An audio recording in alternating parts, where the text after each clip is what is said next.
Hello everyone, welcome back my YouTube channel. My name is Gulafsha और आप सभी देख रहे हैं मेरा official channel DU education club. I hope आप सभी ठीक होंगे और आप सभी ने अपनी अपनी स्टडी बहुत अच्छे से कर ली होगी। देखिए, आज की जो मेरी वीडियो होने वाली है वो बीए प्रोग्राम सेमेस्टर 1 की होने वाली है। और देखिए, ये जो सब्जेक्ट है ये सेमेस्टर 1 एंड सेमेस्टर 2 दोनों में ही है। अगर आप सेमेस्टर 1 के हैं तो भी ये वीडियो आपके लिए बहुत ज़्यादा बेनिफिट वाली है, एंड अगर आप सेमेस्टर 2 के हैं तो भी ये वीडियो बहुत ज़्यादा बेनिफिट वाली होने वाली है। देखिए, ये जो आपका सब्जेक्ट है ये ईवीएस का सब्जेक्ट है, जिसका नाम है environmental science theory into practices. ये आपकी बुक का नाम होने वाला है और हिंदी में इस बुक का नाम दे रखा है पर्यावरण विज्ञान व्यवहार में सिद्धांत। ये आपकी बुक का नाम है। देखिए, इस बुक की मैंने आप लोगों के लिए ऑलरेडी इंपॉर्टेंट क्वेश्चंस की सीरीज चलाई है विद आंसर, जिसमें मैंने आपको 1 वीडियो ऑलरेडी दे दी है। आज हमारी सेकेंड वीडियो होने वाली है। देखिए, इस सीरीज में हम पूरी ही बुक के जो इंपॉर्टेंट क्वेश्चंस हैं उन्हें कवर कर रहे हैं विद आंसर्स। तो अगर आपने वीडियो 1 नहीं देखी है तो आप उसको चेकआउट कर लीजिए, क्योंकि इसमें भी मैंने आप लोगों के लिए बहुत सारे इंपॉर्टेंट क्वेश्चंस करवाए हैं। अगर आपने देख लिया तो वेल डन। आज हम वीडियो नंबर 2 की स्टार्टिंग करने वाले हैं। एंड देखिए, अगर आप इन सभी की सेल्फ स्टडी करना चाहते हैं यानी नोट्स लेना चाहते हैं तो इस क्वेश्चन का आंसर मैं वीडियो के लास्ट में दूंगी, तो वीडियो के लास्ट तक बने रहिएगा। एंड देखिए, आपके एग्ज़ाम से पहले 2 दिन पहले या 3 दिन पहले मैं आपके लिए एक और वीडियो लेकर आऊँगी, जो कि सभी वीडियो की मर्ज होगी, जिससे आपका क्विक रिवीजन हो जाएगा। तो वो आपके लिए क्विक रिवीजन का काम करेगी। तो मेरे यूट्यूब चैनल को सब्सक्राइब कर लीजिए एंड बेल आइकन को प्रेस कर लीजिए, ताकि मैं जब भी अब मेरी न्यू वीडियो अपलोड करूं आपके सेमेस्टर आपके सब्जेक्ट से रिलेटेड, आप उसे देख पाएँ और अपनी स्टडी कर पाएँ। चलिए फिर बिना टाइम वेस्ट करें हम लोग वीडियो नंबर 2 की स्टार्टिंग करते हैं, यानी जो हमारे क्वेश्चन हैं उनको आगे कंटिन्यू करते हैं। ओके, हमारा नेक्स्ट क्वेश्चन है, परितंत्र में पाया जाने वाला पोषक चक्र क्या है।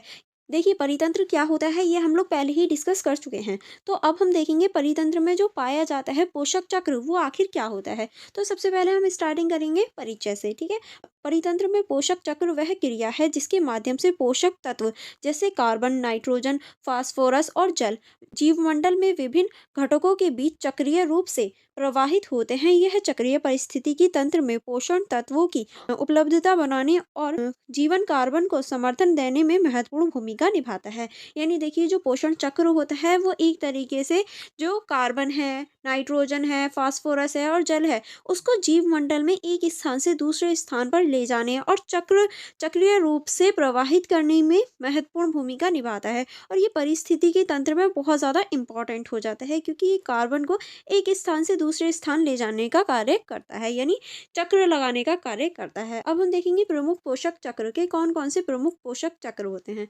तो पहला हम देखेंगे चक्र। चक्र क्या है, चलिए देख लेते हैं। वायुमंडल में कार्बन डाइऑक्साइड का पौधों द्वारा प्रकाश संश्लेषण के माध्यम से अवशोषण। यानी देखिए, आपको भी पता होगा कि पौधे जो हैं वो कार्बन डाइऑक्साइड का अवशोषण करते हैं, यानी अंदर लेते हैं। किसकी प्रक्रिया द्वारा? प्रकाश संश्लेषण की प्रक्रिया द्वारा। क्योंकि देखिए, जो पौधे होते हैं जब प्रकाश संश्लेषण की प्रक्रिया करते हैं तो वो कार्बन डाइऑक्साइड को अपने अंदर लेते हैं और ऑक्सीजन को बाहर निकालते हैं। जिस तरह से हम ऑक्सीजन अंदर लेते हैं और कार्बन डाइऑक्साइड बाहर निकालते हैं। ठीक है, जीवों की श्वसन जीवाश्म ईंधन के जलने और अपघटनों से कार्बन डाइऑक्साइड वायुमंडल में उत्सर्जन होता है। यानी देखिए, जो जीवों के ये श्वसन होता है, यानी हम लोग जो सांस लेते हैं और जीवाश्म जो ईंधन होते हैं उनके जलने से और जो अपघटन होता है उनसे जो कार्बन डाइऑक्साइड है वो हमारे वायुमंडल में उत्पन्न हो जाता है या उत्सर्जन होता है। क्योंकि हम लोग भी जब श्वसन करते हैं यानी सांस लेते हैं तो कार्बन डाइऑक्साइड छोड़ते हैं और ऑक्सीजन अंदर लेते हैं। ठीक है, महासागरों और पौधों द्वारा कार्बन का भंडारण होता है, यानी महासागर और पौधों द्वारा कार्बन को सोख लिया जाता है, जिसकी वजह से ये पूरी तरीके से एक चक्र के रूप में कार्य करता है। अब हम देखेंगे नाइट्रोजन चक्र। ठीक है, वो था हमारा कार्बन चक्र। अब हम देखेंगे नाइट्रोजन चक्र को। वायुमंडल में नाइट्रोजन का जीवाणुओं द्वारा नाइट्रेट और अमोनिया अमोनिया में परिवर्तित किया जाता है। यानी देखिए, वायुमंडल में जो नाइट्रोजन है उसको जीवाणुओं द्वारा नाइट्रेट किया जाता है। ठीक है, पौधों द्वारा नाइट्रोजन का उपयोग खाद्य श्रृंखलाओं में इसका स्थानांतरण है। यानी देखिए, जो पौधों द्वारा नाइट्रोजन का उपयोग होता है वो खाद्य श्रृंखला में किया जाता है। ठीक है, आगे चलेंगे। आगे अब हम देखेंगे अपघटकों द्वारा नाइट्रोजन का फिर से वायुमंडल में लौट आना। यानी अपघटक जो होते हैं वो फिर से वायुमंडल में नाइट्रोजन को पहुंचा देते हैं। अब हम देखेंगे फास्फोरस चक्र के। फास्फोरस चक्र क्या है? चट्टानों के संरक्षण में फास्फोरस का मिट्टी और जल में प्रवाह होता है। पौधों द्वारा फास्फोरस का अवशोषण और खाद्य श्रृंखला में इसका स्थानांतरण हो जाता है। ठीक है, मृत जीवों के अपघटन से फास्फोरस का पुनः मिट्टी में प्रवेश होता है। यानी जैसे कि कोई भी जीव है जो मर जाते हैं, उनके अपघटन जब वो मिट्टी में जो सड़ने लगते हैं, गलने लगते हैं, मिट्टी में ही तो गलने लगते हैं, फिर दोबारा से मिट्टी में फास्फोरस पहुंच जाता है उनके जरिए से। ठीक है, चलिए आगे बढ़ेंगे। आगे अब हम देखेंगे जल चक्र को। जल चक्र के अंतर्गत आप लिख सकते हैं जल का वाष्पीकरण, घनन और वर्षा के रूप में वायुमंडल में स्थानांतरण। यानी देखिए, पहले तो वो जल होता है, फिर वो वाष्प बन के ऊपर उड़ जाता है, वाष्प बन गया, फिर वो घनन बन के वापस आ जाता है, और फिर वो वर्षा के रूप में वापस जमीन पे आ जाता है। इस तरह से ये पूरा ही चक्र हो जाता है। ठीक है, भूजल, नदियाँ और समुद्रों में जल का प्रवाह और पुनः उपयोग। यानी भूजल हो जाता है, जब वो बरसता है तो नदियों में आ जाता है, समुद्रों में आ जाता है, और उसका जो उपयोग है वो दोबारा हो जाता है। इस तरीके से देखिए पूरा ही चक्र दे रखा है सभी पॉइंटों का, कि एक चीज़ यहाँ से उठी, वापस आई, फिर यहाँ आ गई, फिर ये वापस उसी स्थान पर आ जाती है। इस तरह से सारे ही चक्र आपको दिखा रखे हैं। ठीक है, और आपसे कोई भी चक्र पूछा जा सकता है। अब हम देखेंगे इनका महत्व। परिस्थितिकी संतुलन। पोषक चक्र जीवन के लिए आवश्यक तत्वों की निरंतरता बनाए रखते हैं। ठीक है, अब हम देखेंगे पोषक तत्वों की पुनः प्राप्ति। पोषक तत्वों की पुनः प्राप्ति कैसे होती है? अपघटकों के माध्यम से पोषक तत्व मिट्टी में लौट आते हैं। जैसे कि अभी हमने देखा, जो अपघटक होते हैं उनके माध्यम से जो पोषक तत्व हैं वो वापस मिट्टी में आ जाते हैं। नेक्स्ट अब हम देखेंगे जैव विविधता का समर्थन। यह चक्र सभी जीवों को पोषण प्रदान करते हैं, क्योंकि ये जो चक्र है इसमें सभी जीव आ जाते हैं, कहीं ना कहीं स्थान पर वो जीव उस पोषण को प्राप्त कर लेते हैं। ठीक है, आगे अब हम देखेंगे मानव जीवन पर प्रभाव। यानी इसका मानव जीवन पर क्या प्रभाव पड़ता है? कृषि, जलवायु और ऊर्जा उत्पादन पर इसका सीधा प्रभाव पड़ता है, क्योंकि देखिए अगर बारिश नहीं होगी तो कृषि कैसे होगी? अगर जलवायु परिवर्तन नहीं होगा तो हमें जो मौसम के अकॉर्डिंग हम फल खाते हैं या फिर कोई भी चीज़ होती है वो कैसे होगी? ऊर्जा उत्पन्न नहीं होगी। तो इसलिए हम कह सकते हैं कि कृषि पर, जलवायु पर और उत्पादन पर इसका सीधा ही असर पड़ता है। ठीक है, आई होप आपको ये क्वेश्चन समझ में आ गया होगा। चलिए अब हम देखेंगे इसका निष्कर्ष। निष्कर्ष में आप लिख सकते हैं पोषक चक्र परितंत्र का आधार है, और यह प्रक्रिया संसाधनों के सतत उपयोग को सुनिश्चित करती है। इस चक्र का संरक्षण पर्यावरणीय स्थिरता और जीवन की निरंतरता के लिए अतः आवश्यक है। यानी देखिए, अगर हम पर्यावरणीय जीवन की ये निरंतरता चाहते हैं तो इसका उपयोग करना, या ये कहें इसका होना बहुत ज़्यादा आवश्यक हो जाता है। ठीक है, चलिए आगे बढ़ेंगे नेक्स्ट क्वेश्चन की तरफ। नेक्स्ट क्वेश्चन जैसे कि आप देख सकते हैं, नेक्स्ट क्वेश्चन है हमारा, स्थलीय और जलीय परितंत्रों में अंतर स्पष्ट कीजिए। यानी आपको बताना है स्थलीय और जो जलीय परितंत्र होता है उसमें क्या अंतर है, क्या डिफरेंसेस है। ठीक है, तो इसके परिचय से स्टार्ट करते हैं। परितंत्र किसी क्षेत्र में जीव और उनके आसपास के भौतिक वातावरण के बीच परस्पर क्रिया का समग्र रूप है। देखिए, जो परितंत्र है वो किसी भी जीव के आसपास का जो भौतिक वातावरण होता है उसमें जो क्रिया हो रही होती है वही रूप हमारा परितंत्र कहलाता है। इसके मुख्य रूपों में दो प्रकार के विभाजित किया जा सकता है, स्थलीय परितंत्र और जलीय परितंत्र। यानी अगर हम इसको डिवाइड करें तो इसको दो भागों में डिवाइड किया जा सकता है। एक होता है हमारा स्थलीय परितंत्र और एक होता है हमारा जलीय परितंत्र। दोनों परितंत्रों के कार्य और संरचनाओं में महत्वपूर्ण भूमिका है। अब किस तरह से, चलिए एक एक करके इन दोनों को देखते हैं। यानी पहले हम देखेंगे स्थलीय परितंत्र। स्थलीय परितंत्र को देख लेते हैं। स्थलीय परितंत्र वह परितंत्र है जो भूमि आधारित है। यह परितंत्र पौधों, जानवरों, सूक्ष्म जीवों, मिट्टी और जलवायु जैसे कारकों के बीच की परस्पर क्रिया पर आधारित होते हैं, क्योंकि ये जो है ये पौधों के, जानवरों के, सूक्ष्म जीवों के और मिट्टी और जलवायु के कारकों के साथ होता है। ठीक है, अब हम देखेंगे इसकी विशेषताएं। विशेषताओं में आप पहला लिख सकते हैं स्थान। ये भूमि पर पाए जाते हैं, जैसे जंगल, घास के मैदान, मरुस्थल और पर्वतीय क्षेत्र। यानी ये जो है ये मेनली भूमि पर ही पाया जाता है, या ये कहें सिर्फ भूमि पर ही पाया जाता है, जैसे कि जंगल में, घास के मैदानों में, मरुस्थल में, पर्वतों में। ठीक है, अब हम देखेंगे उपलब्ध जल। जल की उपलब्धता सीमित होती है, इसका उपयोग जीवों द्वारा सावधानी पूर्वक किया जाता है। यानी जो जल होता है इसमें जल की जो उपलब्धता है वो सीमित होती है, ऐसा नहीं है असीमित हो, वो सीमित होती है, लिमिटेड होती है। और इसका जो प्रयोग है वो जीवों द्वारा सावधानी पूर्वक किया जाता है, ताकि किसी को भी हानि ना हो। ठीक है, अब हम देखेंगे मुख्य उत्पादक। मुख्य उत्पादक क्या होते हैं? पौधे हो गए, जैसे कि पौधों में आप ये लिख सकते हैं, ये इसके मुख्य उत्पादक होते हैं, जो प्रकाश संश्लेषण द्वारा ऊर्जा का निर्माण करते हैं। और ये सभी क्या है? प्रकाश संश्लेषण द्वारा ऊर्जा का निर्माण कर लेते हैं। नेक्स्ट आप इसमें लिख सकते हैं आवासीय विविधता। स्थलीय परितंत्र में जलवायु और स्थलाकृत के अनुसार विविधताएं पाई जाती हैं, क्योंकि यहाँ अलग अलग स्थान पर अलग अलग जलवायु देखी जाती है, इसलिए इनमें विविधताएं भी देखी जा सकती हैं। नेक्स्ट अब हम देखेंगे ऊर्जा प्रवाह। ऊर्जा का प्रवाह मुख्य रूप से सूर्य के प्रकाश पर आधारित होता है। ठीक है। नेक्स्ट अब हम देखेंगे उपयोगी तत्व। कार्बन डाइऑक्साइड, ऑक्सीजन और मिट्टी के पोषण तत्व ऊर्जा चक्र में प्रमुख भूमिका निभाते हैं। यानी जो हमारा ऊर्जा चक्र है उसमें कार्बन डाइऑक्साइड, ऑक्सीजन और मिट्टी के जो पोषक तत्व होते हैं वो मुख्य भूमिका निभाते हुए हमें दिखाई देते हैं। ठीक है, चलिए आगे देखेंगे। आगे अब हम देखेंगे जलीय परितंत्र। यानी जलीय परितंत्र क्या होता है। जलीय परितंत्र जल में पाए जाने वाला परितंत्र है। इसमें मीठे पानी के परितंत्र जैसे झील, तालाब, नदी और खारे पानी के परितंत्र जैसे समुद्र, महासागर, खाड़ी शामिल है। यानी देखिए जो जलीय परितंत्र है वो जल में पाया जाने वाला परितंत्र है और इसे मुख्य रूप से दो भागों में बांटा जा सकता है, एक मीठे पानी का परितंत्र और एक खारे पानी का परितंत्र। मीठे पानी के परितंत्र में आप झील देख सकते हैं, तालाब देख सकते हैं, नदी देख सकते हैं और खारे पानी के परितंत्र में समुद्र, महासागर और खाड़ी को देख सकते हैं। अब हम देखेंगे इसकी विशेषताएं। तो विशेषताओं में पहला हम देखेंगे स्थान।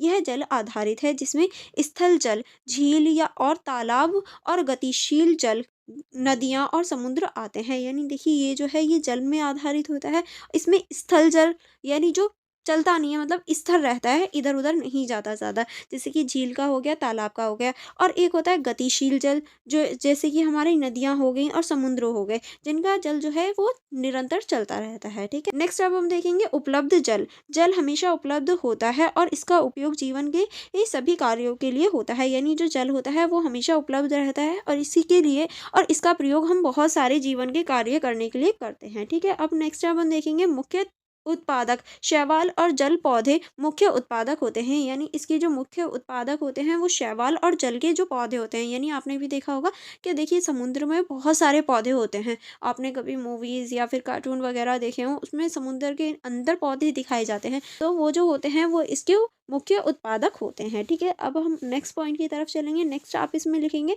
आवासीय विविधताएं। यानी जो इसकी आवासीय विविधता है उसे देखेंगे। यह परितंत्र पृथ्वी के लगभग 70% भाग को घेरता है और अत्यधिक जैव विविधता प्रदान करता है। यानी ये पृथ्वी के 70% भाग पर देखा जा सकता है और इसमें बहुत सारी विविधताएं देखी जा सकती हैं। अब हम देखेंगे ऊर्जा प्रवाह। सूर्य के प्रकाश और जल के पोषण तत्व ऊर्जा चक्र के आधार हैं। ठीक है।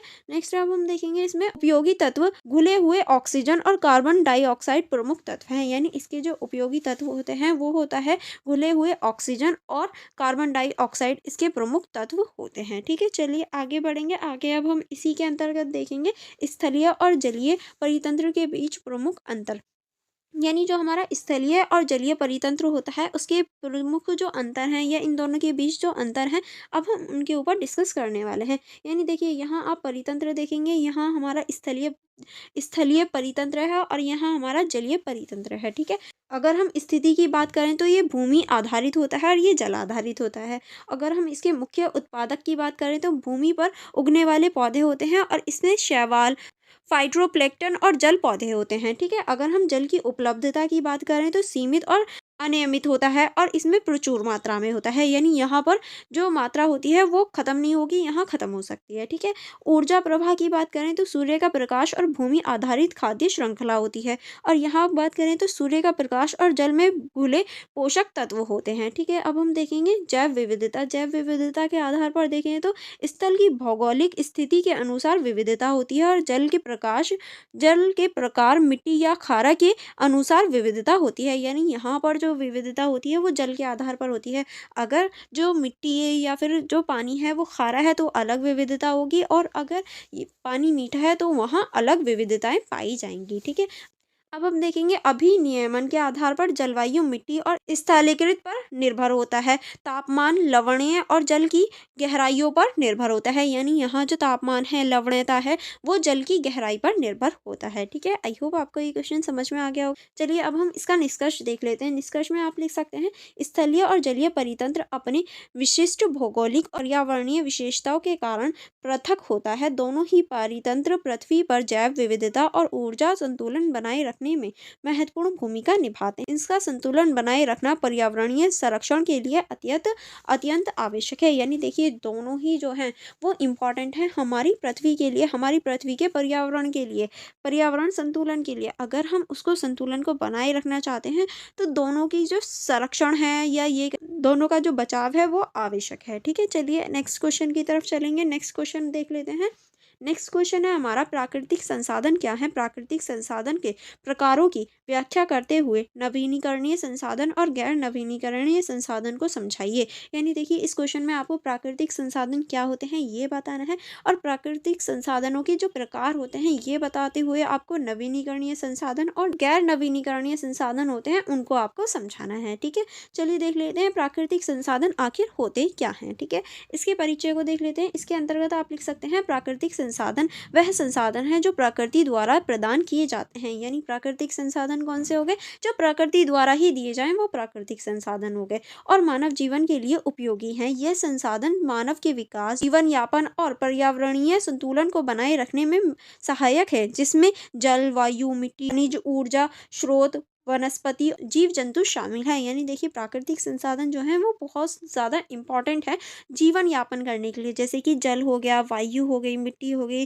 खनिज हो गई, ऊर्जा हो गया, और स्रोत हो गए, वनस्पति हो गए, और जीव जंतु हो गए। इन सभी का यूज़ होता है हमारे जीवन यापन में। तो ये सभी क्या है, इम्पॉर्टेंट हो जाते हैं, और ये सभी हमारे प्राकृतिक संसाधन के अंतर्गत आते हैं। अब हम देखेंगे महत्व। तो पहला आप लिख सकते हैं, मानव सभ्यता के विकास का आधार होते हैं। नेक्स्ट आप इसमें लिख सकते हैं, आर्थिक विकास के लिए आवश्यक होते हैं। नेक्स्ट आप इसमें लिख सकते हैं, पर्यावरणीय संतुलन बनाए रखने में सहायक होते हैं। ठीक है, अब हम देखेंगे प्राकृतिक संसाधन के प्रकार। यानी जो प्राकृतिक संसाधन होते हैं वो कितने प्रकार के होते हैं? तो प्राकृतिक संसाधन मेनली दो प्रकार के होते हैं, या दो वर्गों में विभाजित किए जा सकते हैं। पहला होता है हमारा नवीनीकरणीय संसाधन, और दूसरे होते हैं हमारे गैर नवीनीकरणीय संसाधन। तो सबसे पहले हम नवीनीकरणीय संसाधन के ऊपर चर्चा करेंगे। नवीनीकरणीय संसाधन वह संसाधन होते हैं जो प्राकृतिक प्रक्रियाओं के माध्यम से पुनः उत्पन्न किए जा सकते हैं, और उनकी उपयोगिता समय के साथ बनी रहती है। यानी देखिए, नवीनीकरणीय संसाधन वह संसाधन होते हैं जो प्राकृतिक प्रक्रियाओं द्वारा पुनः यानी दोबारा उत्पन्न किए जा सकते हैं, और उनकी जो उपयोगिता है वो समय के साथ एक जैसी रहती है। वो हमारे नवीनीकरणीय संसाधन हो जाते हैं। ठीक है, अब हम अगर इनकी विशेषताओं की बात करें तो विशेषताओं में आप लिख सकते हैं, यह संसाधन समाप्त नहीं होते हैं यदि इसका उपयोग संतुलित मात्रा में किया जाए। यानी अगर हम इनका जो उपयोग है वो संतुलित मात्रा में करेंगे तो ये कभी भी खत्म नहीं होंगे। नेक्स्ट आप इसमें लिखेंगे, प्राकृतिक चक्र जैसे जल चक्र और कार्बन चक्र इसकी निरंतरता सुनिश्चित करते हैं। क्योंकि जिस तरह से जो हमारी प्राकृतिक चक्र में हम जल चक्र और कार्बन चक्र को देख सकते हैं, इसकी निरंतरता को ये सुनिश्चित करने का कार्य करते हैं। नेक्स्ट आप इसमें लिख सकते हैं, पर्यावरण के लिए कम हानिकारक होते हैं। क्योंकि जो ये होते हैं नवीनीकरणीय संसाधन, ये पर्यावरण को नुकसान नहीं पहुंचाते, बहुत कम मात्रा पर ये नुकसान पहुंचाते हैं। उदाहरण के रूप में आप इसमें लिख सकते हैं, पहला जल। जल के रूप में नदियाँ, झील और वर्षा से पुनः उपलब्धता होती है। यानी नदियों या फिर झीलों से पानी वाष्प हो जाता है तो वर्षा के रूप में वापस आ भी जाता है। ठीक है, फिर आप लिखेंगे वनस्पति, पेड़ पौधे, कृषि, फसलें और वन, ये आप लिख सकते हैं। नेक्स्ट आप इसमें लिख सकते हैं, ऊर्जा स्रोत।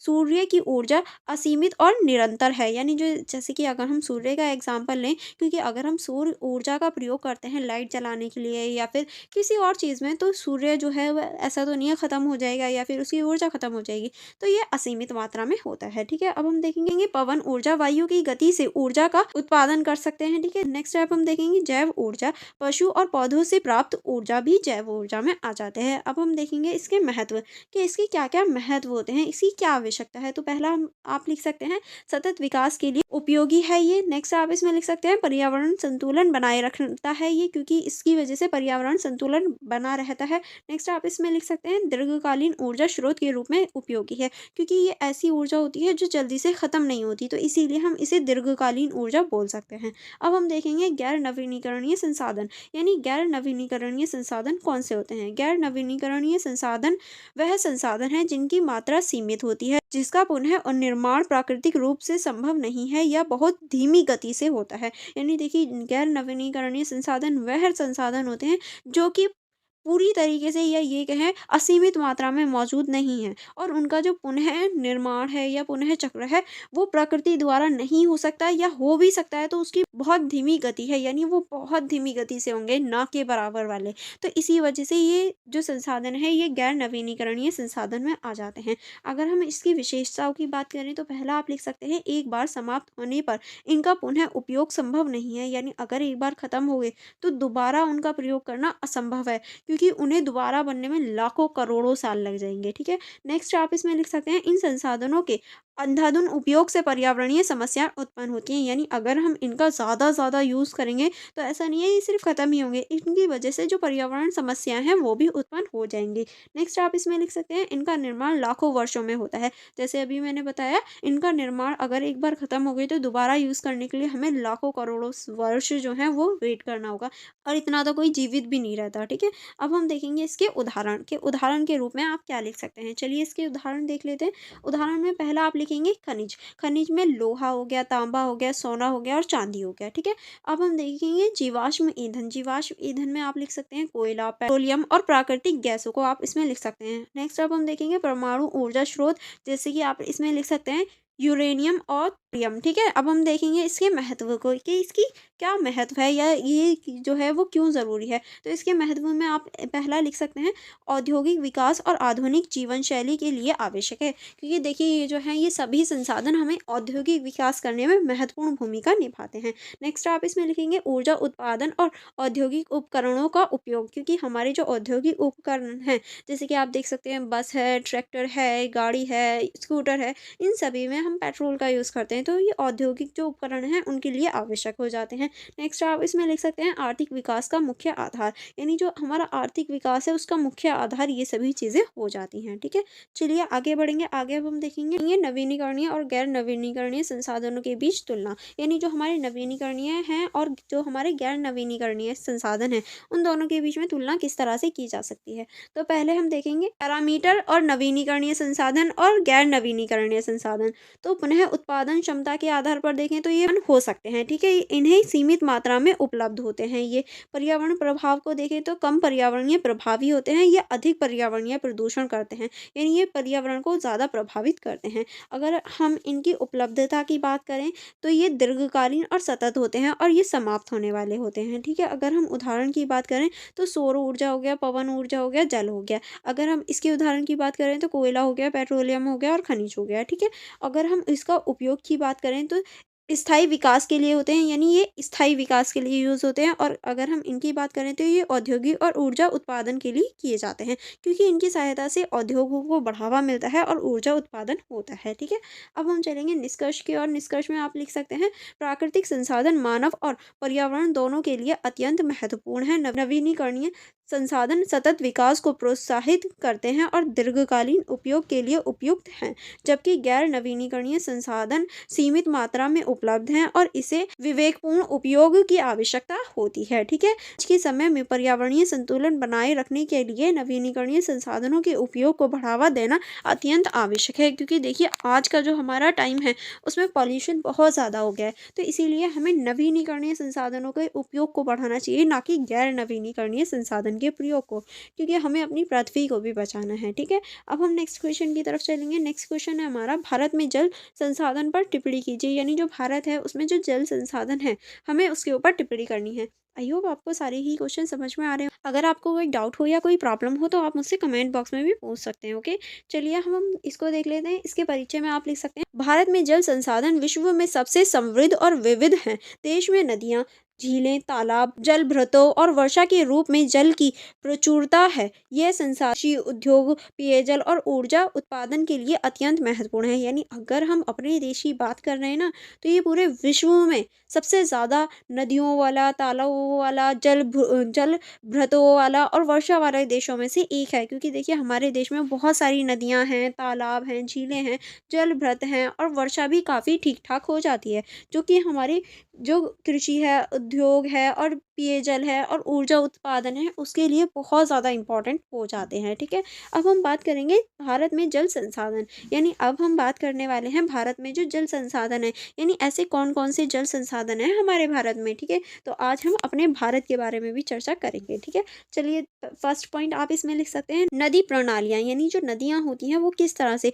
भारत में 12 प्रमुख नदी प्रणाली है, यानी अगर हम अपने भारत की बात करें तो हमारे भारत में 12 जो हैं वो सबसे प्रमुख नदियां हैं। हैं यानी बड़ी-बड़ी नदियाँ हैं, जिसमें गंगा, ब्रह्मपुत्र, यमुना और गोदावरी, कृष्णा और कावेरी प्रमुख हैं। यानी अगर हम बड़ी-बड़ी नदियों की बात करें तो गंगा आप लिख सकते हैं, ब्रह्मपुत्र लिख सकते हैं, यमुना लिख सकते हैं, गोदावरी, कृष्ण और कावेरी नदी लिख सकते हैं। और ये नदियाँ कहाँ-कहाँ पड़ती हैं, देखते हैं आप लोगों को पता है या नहीं? आप मुझे कमेंट बॉक्स में बताना किस राज्य में ये आती हैं, ठीक है? कोई भी एक-एक राज्य आप बता सकते हैं इन सभी का, ठीक है? चलिए देखते हैं आप लोगों की नॉलेज कहाँ तक है। ये नदियाँ कृषि और पेयजल के प्रमुख स्रोत हैं, क्योंकि इन नदियों के माध्यम से कृषि और पेयजल यानी पीने के लिए यूज़ किया जाता है पानी।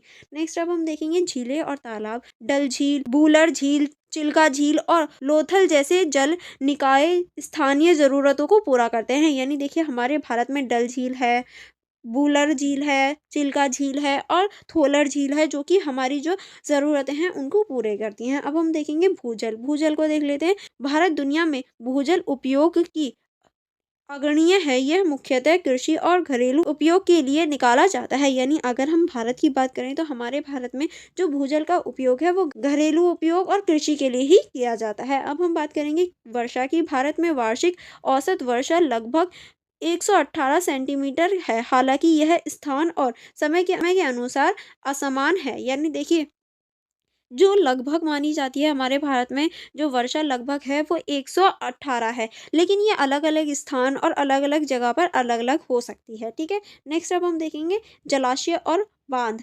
भागड़ नांगल कुंड और सरदार सरोवर जैसे बांध जल प्रबंधन और सिंचाई में सहायक होते हैं। हमारे भारत में बहुत सारे ऐसे बांध भी हैं, ठीक है? आगे चलेंगे। आगे अब हम देखेंगे भारत में जल संसाधन की समस्याएं। यानी जो भारत है उसमें जो जल संसाधन है उनकी क्या-क्या समस्याएं हैं। तो पहला आप लिख सकते हैं असमान वितरण। जल स्रोतों का वितरण क्षेत्रीय रूप से असमान है। गंगा और ब्रह्मपुत्र बेसिन में अधिक जल उपलब्ध है, जबकि राजस्थान और दक्कन के पठारी क्षेत्रों में कमी है। यानी देखिए हमारे भारत में जो जल का वितरण है वो सही तरीके से नहीं है, क्योंकि देखिए अगर हम गंगा और ब्रह्मपुत्र की बात करें नदियों की, तो ये जो है ये बेसिन में तो बहुत सारा जल है इन नदियों में, लेकिन अगर ये नदियाँ जब राजस्थान और दक्कन में पहुँचती हैं तो यहाँ जो जल की मात्रा है वो कम हो जाती है। नेक्स्ट अब हम देखेंगे प्रदूषण। औद्योगिक कचरा, कृषि रसायन और सीवेज के कारण नदियाँ और झीलें प्रदूषित हो रही हैं। यानी अब हम इन्हें प्रदूषित होते हुए देख सकते हैं। नेक्स्ट अब हम देखेंगे जल संकट। अत्यधिक दोहन और भूजल स्तर में गिरावट के कारण कई क्षेत्रों में जल संकट बढ़ जाता है, क्योंकि अत्यधिक दोहन होता है और भूजल स्तर में गिरावट आती है, जिसकी वजह से क्षेत्रों में जल का जो संकट है वो बढ़ जाता है। जल संकट को हम देख सकते हैं, ठीक है? आगे चलेंगे। आगे अब हम देखेंगे जलवायु परिवर्तन। बेमौसम बारिश और सूखे जैसी समस्याओं ने जल संसाधनों को प्रभावित किया है, क्योंकि बेमौसम कभी भी बारिश हो जाती है, जिसकी वजह से जो सूखा है और जो हमारा पर्यावरण है उसको कहीं ना कहीं प्रभावित करता हुआ हमें दिखाई देता है। अब हम देखेंगे इसका निष्कर्ष। क्या आप इसके निष्कर्ष यानी उपसंहार यानी निष्कर्ष में आप क्या लिख सकते हैं? इसके निष्कर्ष में आप लिख सकते हैं भारत में जल संसाधन देश के सामाजिक और आर्थिक विकास का आधार है। इसके सतत और समान उपयोग के लिए जल संरक्षण, पुनर्भरण और प्रबंधन की आधुनिक विधियों को अपनाना आवश्यक है। भारत को अपनी बढ़ती जनसंख्या और जलवायु परिवर्तन के संदर्भ में जल संसाधनों का विवेकपूर्ण उपयोग करना चाहिए, ठीक है? चलिए आगे बढ़ेंगे नेक्स्ट क्वेश्चन की तरफ।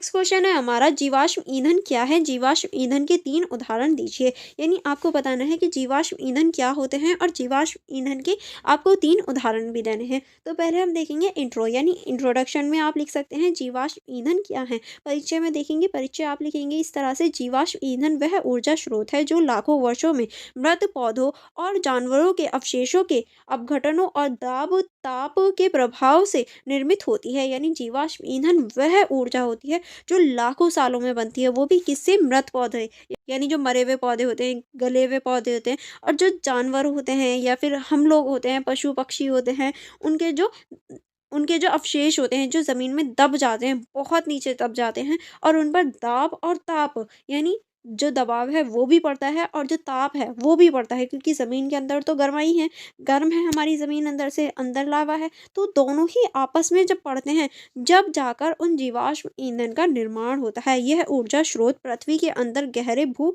स्तर में पाए जाते हैं, जैसे कि अभी मैंने बताया गहरे स्तर में ये पाए जाते हैं जहाँ बहुत ज़्यादा दाब होता है और बहुत ज़्यादा गहराई पाई जाती है। यहाँ पर ये जीवाश्म ईंधन पाए जाते हैं और इन्हें ऊर्जा उत्पादन, परिवहन, उद्योग और घरेलू कार्यों प्रणालियों के व्यापक रूप में उपयोग किया जाता है और इनका इनका जो प्रयोग है वो हम ऊर्जा उत्पादन के लिए, परिवहन के लिए, उद्योगों के लिए, घरेलू कार्यों के लिए करते हैं। अब किस तरह से करते हैं देखो, जो हमारा उत्पादन है यानी कुछ भी चीज़ बनाने के लिए करते हैं, परिवहन के लिए, क्योंकि देखिए जो हमारा पेट्रोल है या फिर जो हमारा पेट्रोल है वो हम परिवहन के लिए यूज़ करते हैं और जो हमारा जीवाश्म ईंधन है उसमें पेट्रोल आता है, ठीक है। उद्योगों में करते हैं, कोयला हो गया, घरेलू उपयोग में करते हैं जैसे कि कोयला है, कोयले का उपयोग घरेलू यूज़ में भी करते हैं। अगर आपने नोटिस किया होगा सर्दियों में लोग चूल्हे पर रोटियां बनाते हैं या फिर आग जलाकर बैठ जाते हैं चारों ओर, वहां पर कोयले डाल लेते हैं या फिर लकड़ी डाल लेते हैं, कोयले होते हैं वो डाल लेते हैं। तो कोयला जो है वो एक जीवाश्म ईंधन है, जो असली वाला कोयला होता है, क्योंकि देखिए जो जीवाश्म ईंधन वाला कोयला होता है वो बहुत ज़्यादा मजबूत होता है, ठीक है। तो इस तरह से हम जीवाश्म ईंधनों का प्रयोग करते हैं। अब हम देखेंगे जीवाश्म ईंधन के निर्माण की प्रक्रिया, यानी जो जीवाश्म ईंधन है इनका जो निर्माण है वो किस तरह से होता है। तो देखिए जीवाश्म ईंधन का जो निर्माण है वो कई चरणों में होता है। तो पहला चरण आप लिखेंगे जीवों का अवशेष, प्राचीन समय में पौधे और जलीय जीवों की मृत्यु के बाद उनके अवशेष मिट्टी और पानी में नीचे दब गए। यानी देखिए अगर हम अब की नहीं, ये बात हो रही है बहुत टाइम पहले की, यानी प्राचीन टाइम की। जब क्या हुआ, या तो कोई भूस्खलन हुआ या फिर कोई भी रीज़न हो सकता है, बाढ़ आई, जिसकी वजह से क्या हुआ, जो वहाँ पर जानवर थे या फिर पौधे वगैरह थे उनकी डेथ हो गई और उनके जो जीवाश्म बचे यानी जो उनकी बॉडी बची वो क्या हो गया, या तो वो समुद्र के अंदर चली गई या फिर वो ज़मीन के अंदर धंस गई, ठीक है। उसके बाद में क्या हुआ, दाब और ताप, लाखों वर्ष तक इन अवशेषों पर अत्यधिक दाब और दाब का प्रभाव रहा, क्योंकि देखिए वो क्या थे, वो अब ज़मीन में नीचे धंस गए थे, बहुत ज़्यादा नीचे चले गए। अब ज़मीन में नीचे दबने के बाद में उन पर दाब तो बढ़ा, यानी प्रेशर तो बढ़ा, और साथ में ताप यानी ऊर्जा भी पड़ी, जिसकी वजह से क्या हुआ, वो कन्वर्ट होने शुरू हो गए। रासायनिक परिवर्तन, जैविक पदार्थों में रासायनिक परिवर्तन हुआ जिससे कोयला, पेट्रोलियम और प्राकृतिक गैस जैसी ऊर्जा स्रोत बने। जैसे मैंने अभी आपको बताया कन्वर्ट होने शुरू हो गए, यानी जो रासायनिक प्रक्रिया थी वो होनी शुरू हो गई और उसी के कारण कोयला हो गया, पेट्रोल हो गया, प्राकृतिक गैसें हो गई, ये सभी बनने लगी, ठीक है। चलिए आगे बढ़ेंगे। आगे अब हम देखेंगे जीवाश्म ईंधन के उदाहरण, यानी जो हमारा जीवाश्म ईंधन है इसके उदाहरण में क्या क्या लिख सकते हैं। पहला आप लिख सकते हैं कोयला। कोयला मुख्य रूप से कार्बन युक्त खनिज है, यानी कोयले में मुख्य रूप से कार्बन पाई जाती है, इसीलिए कोयले का दहन करने यानी कोयले को जलाने के लिए मना करते हैं, क्योंकि इससे कार्बन ही निकलती है जो हमारे पर्यावरण के लिए नुकसानदेह है, ठीक है। अब इसमें आगे लिखेंगे इसका उपयोग बिजली उत्पादन, इस्पात निर्माण और घरेलू ईंधन के रूप में किया जाता है। भारत में झारखंड, उड़ीसा और छत्तीसगढ़ में कोयला भंडार प्रमुख है। अगर हम अपने भारत की बात करें तो ये कहाँ पाया जाता है, मुख्य रूप से झारखंड में पाया जाता है, उड़ीसा में और छत्तीसगढ़ में इसकी बहुत बड़ी-बड़ी खदानें पाई जाती हैं, ठीक है। अब हम देखेंगे पेट्रोल, कि पेट्रोल क्या है। पेट्रोल भी क्योंकि हमारा एक जीवाश्म ईंधन है, यह तरल ईंधन है जिससे कच्चे तेल के रूप में पृथ्वी से निकाला जाता है, क्योंकि जो हमारा पेट्रोल है वो भी एक तरल ईंधन है, यानी बहने वाला ईंधन है जो कच्चे तेल के रूप में पृथ्वी से निकाला जाता है। इसका उपयोग पेट्रोल, डीजल, केरोसिन और अन्य केमिकल उत्पादों के निर्माण में किया जाता है, क्योंकि जब पेट्रोल निकलता है तो उसमें एक ही नहीं बहुत सारे खनिज होते हैं, फिर उन सभी खनिजों को अलग अलग किया जाता है। भारत में मुंबई हाई, गुजरात और असम के क्षेत्रों में पेट्रोल के प्रमुख स्रोत हैं, यानी मुंबई हाई में, गुजरात में और असम में पेट्रोल के प्रमुख भंडार पाए जाते हैं, ठीक है। अब हम देखेंगे प्राकृतिक गैस, कि प्राकृतिक गैस क्या है। यह गैसीय अवस्था में पाए जाने वाले ईंधन है जो मुख्यतः मिथेन गैस से बना होता है, क्योंकि देखिए जो प्राकृतिक गैस है ये गैसीय रूप में पाए जाने वाले ईंधन है और मुख्यतः ये मिथेन गैस से बनते हैं, ठीक है। इसका उपयोग घरेलू गैस यानी एलपीजी और बिजली उत्पाद और औद्योगिक ईंधन के रूप में किया जाता है। भारत में कृष्ण, गोदावरी बेसिन और असम में प्राकृतिक गैसों के भंडार पाए जाते हैं, यानी अगर हम भारत की बात करें तो कृष्ण, गोदावरी बेसिन और असम जैसे क्षेत्रों में इनके भंडार पाए जाते हैं, ठीक है। चलिए आगे बढ़ेंगे। आगे अब हम देखेंगे जीवाश्म ईंधन के लाभ, यानी इनके क्या लाभ होते हैं। तो पहला आप लिखेंगे ऊर्जा का उच्च घनत्व होता है इनमें। नेक्स्ट आप इसमें लिखेंगे परिवहन और कारण में सुविधा होती है। नेक्स्ट आप इसमें लिखेंगे औद्योगिक और घरेलू उपयोग के प्रमुख स्रोत होते हैं, ठीक है। ये आगे चलेंगे। आगे अब हम देखेंगे जीवाश्म ईंधन से होने वाली समस्याएं, यानी जो जीवाश्म ईंधन है उससे क्या क्या समस्याएं होती हैं। तो पहला हम देखेंगे प्रदूषण। जीवाश्म ईंधन के दहन से ग्रीन हाउस गैसें जैसे CO2 निकलती है जो वायुमंडल प्रदूषित और ग्लोबल वार्मिंग का कारण बनती है। यानी देखिए जो जीवाश्म ईंधन है जब उन्हें जलाया जाता है तो ग्रीन हाउस गैसें जो होती हैं वो निकलती हैं, जैसे कि CO2 हो गया, जो कि हमारे पर्यावरण को नुकसान देती हैं। क्योंकि देखिए जो CO2 है वो हमारी जो ओजोन परत है उसको हानि देती है, हमारी जो ओजोन परत है उसका ह्रास करती है, यानी उसको खत्म करने का प्रयास करती है। इस वजह से ये हमारे पर्यावरण के लिए बहुत ज़्यादा नुकसानदेह है। और ये जो ग्लोबल वार्मिंग है, यानी बर्फ जो पिघल रही है हमारी पृथ्वी की, तो ये जो है ये ग्लोबल वार्मिंग का भी कारण है, क्योंकि हमारी जो पृथ्वी है उसका जो ताप है वो बढ़ता जा रहा है, जिसकी वजह से ग्लोबल वार्मिंग बढ़ रही है। ठीक है। अब नेक्स्ट आप इसमें लिख सकते हैं संसाधनों की सीमितता। किस तरह से ये संसाधनों की सीमितता है, यह गैर नवीनीकरण संसाधन है और इनके भंडार सीमित है। क्योंकि अभी हमने देखा था कि जो खत्म हो जाएंगे वो गैर नवीनीकरणीय संसाधनों में आते हैं, और ये सभी क्या है, ये गैर नवीनीकरणीय संसाधन, क्योंकि इनका जो भंडार है वो सीमित है। ठीक है। नेक्स्ट अब हम देखेंगे पर्यावरणीय प्रभाव। इनकी खनन प्रक्रियाओं से मिट्टी का कटाव, जल स्रोतों का प्रदूषण और पारिस्थितिकी तंत्र को हानि होती है। क्योंकि देखिए जब इनका खनन होता है, यानी इन्हें मिट्टी से निकाला जाता है, इन्हें जमीन खोद के निकाला जाता है, तो मिट्टी का कटाव होना शुरू हो जाता है, जल स्रोतों का प्रदूषण होना शुरू हो जाता है, यानी जो जल स्रोत होते हैं वो प्रदूषित होने लगते हैं। क्योंकि कहीं भी अगर मिट्टी का खनन होता है, मिट्टी को खोदा जाता है, तो वो उड़कर आसपास के क्षेत्रों को प्रभावित करती है, आसपास के क्षेत्रों को गंदा करती है। अगर देखिए अगर आपके घर के बराबर में भी कोई घर बनने लगे, तो वहाँ टूटना या फिर बनना शुरू होता है, तो आपके घर में भी मिट्टी-मिट्टी रहने लगती है, क्योंकि मिट्टी जो होती है वो आसपास के क्षेत्र को भी प्रभावित करती है। इसी तरीके से जब खनन का कार्य होता है तो वो आसपास की जो नदियाँ होती हैं, जो तालाब होते हैं, उनको भी प्रभावित करने का कार्य करती है, जिसकी वजह से वो प्रदूषित हो जाते हैं। ठीक है? चलिए आगे बढ़ेंगे। आगे अब हम देखेंगे निष्कर्ष। इस क्वेश्चन के निष्कर्ष को देख लेते हैं। इसमें आप लिख सकते हैं जीवाश्म ईंधन वर्तमान में ऊर्जा उत्पादन के प्रमुख स्रोत हैं, लेकिन इसकी सीमित सीमित उपलब्धता और पर्यावरणीय प्रभाव के कारण वैकल्पिक और नवीनीकरणीय ऊर्जा स्रोत जैसे सौर, पवन और जल ऊर्जा की और ध्यान देना आवश्यक है। सतत विकास और पर्यावरण संरक्षण के लिए जीवाश्म ईंधन का विकल्पपूर्ण उपयोग करना हमारी ही प्राथमिकता होनी चाहिए। यानी देखिए अगर हम अपनी पृथ्वी या और अपनी जो पृथ्वी है उसको बचाना चाहते हैं, पॉल्यूशन को रोकना चाहते हैं, तो हमें जीवाश्म ईंधन का वैकल्पिक रूप को अपनाना चाहिए। यानी जो नवीनीकरणीय साधन है, या ये कहें नवीनीकरणीय जो ऊर्जा है, हमें उसका यूज़ करना चाहिए, और जो गैर नवीनीकरणीय ऊर्जा है उसको अवॉइड करना चाहिए। आई होप आपको ये यहाँ तक जितने भी क्वेश्चंस हैं वो समझ में आ गए होंगे। इससे आगे के जो क्वेश्चन हैं वो हम थर्ड वीडियो में कंटिन्यू करेंगे। Okay. And for more connectivity आप मेरे टेलीग्राम ग्रुप को ज्वाइन कर सकते हैं, आप मेरी इंस्टाग्राम आईडी को चेकआउट कर सकते हैं, एंड अगर आप इन सभी की सेल्फ स्टडी करना चाहते हैं तो आप मेरी यूट्यूब की मेंबरशिप को ज्वाइन कर सकते हैं। जैसे ही आप मेरी यूट्यूब की मेंबरशिप को ज्वाइन करेंगे, आप मुझे टेलीग्राम पर मैसेज कर सकते हैं। आपके सेमेस्टर से रिलेटेड मैंने जितने भी सब्जेक्ट पढ़ाए हैं उन सभी के नोट्स आपको मिल जाएंगे। चलिए फिर हम मिलेंगे नेक्स्ट वीडियो में। आप वीडियो को लाइक करना एंड अपने फ्रेंड्स के साथ शेयर करना एंड बेल आइकन को प्रेस करना मत भूलिएगा, ताकि मेरी अपकमिंग वीडियोज़ आप तक पहुँच जाएँ और आप अपनी स्टडी को अच्छे से कर पाएँ। Thank you for watching everyone.